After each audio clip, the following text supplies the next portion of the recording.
Ô, pessoal, vamos iniciar hoje o módulo 5, que é a tabela periódica, tá? Vamos dar uma recordada nela. Então, assim, ó, a tabela atual foi elaborada por Moseley, né? Então, ele organizou a tabela com 7 linhas horizontais que são chamadas de períodos, que são esses aqui, ó. Primeiro período, que é muito curto, o segundo, que é curto porque não tem elementos aqui, o terceiro também, o quarto período é longo e o quinto também. O sexto período e o sétimo são muito longos, porque aqui nesse espaço existe toda essa listagem aqui dos lantanídeos que estão aqui e dos actinídeos que estão aqui no sétimo período. Bom, o que os períodos reúnem? Os períodos reúnem elementos com o mesmo número de camadas. Eu coloquei um exemplo aqui, ó, por exemplo, o berílio. Por que o berílio está no segundo período? Ele está no segundo período porque ele só tem 2 camadas. Então, o sódio está no terceiro período e o magnésio porque tem 3 camadas. O cálcio porque tem 4 camadas, o cromo também. Certo? Então, é devido ao número de camadas que eles foram sendo acomodados nos períodos. Bom, outra coisa, as colunas verticais são chamadas na atualidade de grupos ou antigamente famílias. Então, eu vou falar assim, ó, grupo é simplesmente numerar de 1 até 18. Eu fiz uma tabela aqui, ó. Então, eu numerei, ó, de 1 até 18, são os 18 grupos, tá? Esses grupos reúnem elementos com propriedades químicas semelhantes. Mas tem uma classificação antiga que divide a tabela em 2 grupos, que é o grupo A, que é esse mais alto aqui, e o grupo B, que é esse aqui de baixo, tá? O grupo A vai de 1A até 8A, e o grupo B também vai de 1B até 8B. Só que começa assim, ó, 1B, 2B, depois vem para cá, 3B, 4B, 5B, 6B, 7B. E essas 3 famílias pertencem ao grupo 8B, a família 8B, porque são semelhantes, certo? Bom, é importante vocês saberem toda essa numeração e depois eu vou propor para vocês construírem, né, uma tabela periódica para vocês se organizarem. Então, aqui, ó, pessoal, eu fiz para vocês em relação à configuração dos elementos. Quando a gente faz a distribuição eletrônica, a gente sempre olha qual é o subnível mais energético.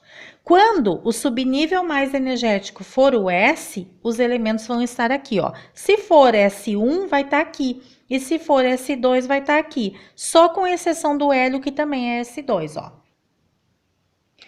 Quando terminar em P, vai estar nesse bloco aqui, ó.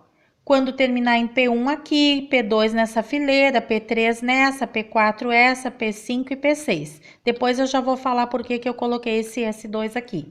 Quando terminar em D, ó, é esse bloco do centro. D1 aqui, D2 aqui, D3 aqui, D4 aqui, e por isso, até D10, e por isso que a gente usa a distribuição para encontrar um elemento aqui na tabela.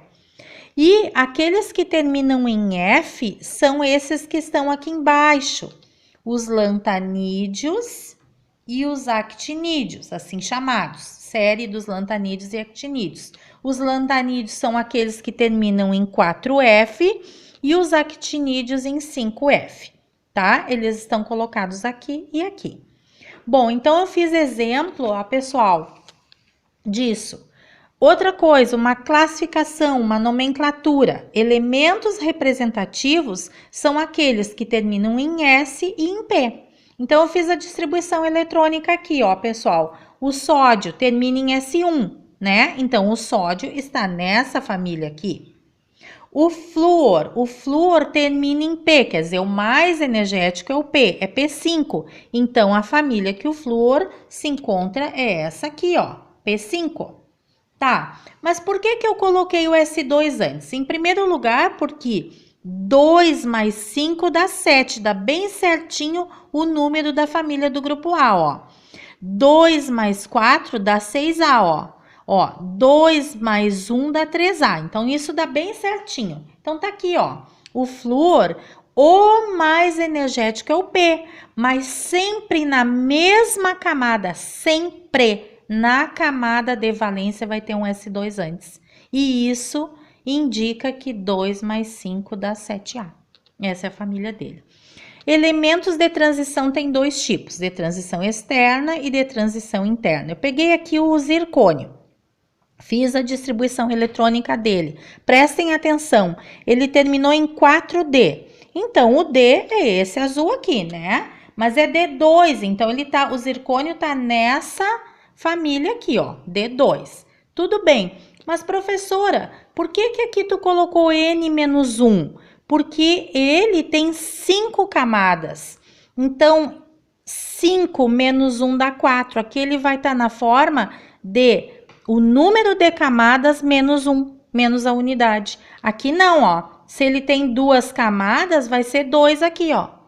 Bem certinho. Agora o D não, nem o F.